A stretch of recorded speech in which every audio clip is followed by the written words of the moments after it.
জমাতের টাইম হয়ে গেছে, সুদের বৈশাখ হয়ে গেছে। এই হারামটা কেন? বহু ক্ষেত্রে মানুষের চলাফেরা হয়েছে মন মতো, মনের গোলামে, নিজের আকল কাটাইয়া, বিধান মতো না, নিজের মন মতো চলে, মনের মাসলা। মুহতারাম হাজিরিন, একটা কথা আপনাদেরকে জিজ্ঞাসা করছি, আমাদের রিজিক, এই রিজিকের নিয়ন্ত্রণ, রিজিকের মালিকানা কার হাতে? সন্দেহ আছে?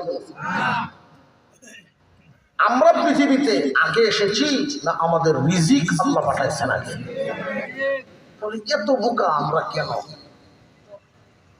আমাদের পেটের চাইতে গরুর পেট বড়, এই আদাত পেট করার লাগে এত পেরেশানি যে না, পেট ভরার জন্য পেরেশানি না। একজন মানুষ যদি রুজি রোজগার করে একদিন হালাল পথে সে খাইতে পারে 3 দিন কমপক্ষে। একদিনের রুজির পয়সা দিয়ে 3 দিন খেতে পারে। তাহলে পাগলামিটা হয় কেন? দুনিয়ার জন্য পাগল হয়েছে, এই জন্য হারাম রাস্তায় চলে। সুদখোরদেরকে পাগল বানায় আল্লাহ উঠাইবেন, তার কারণ কি?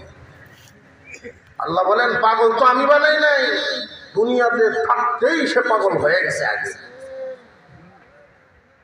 মুহতারাম হাজিরিন, খুব খেয়াল করবেন হারাম থেকে কেমনে বাঁচা যায়। পাইলেই গ্রহণ করা যাবে না, হালাল না হারাম দেখবেন আগে, লইবেন পরে।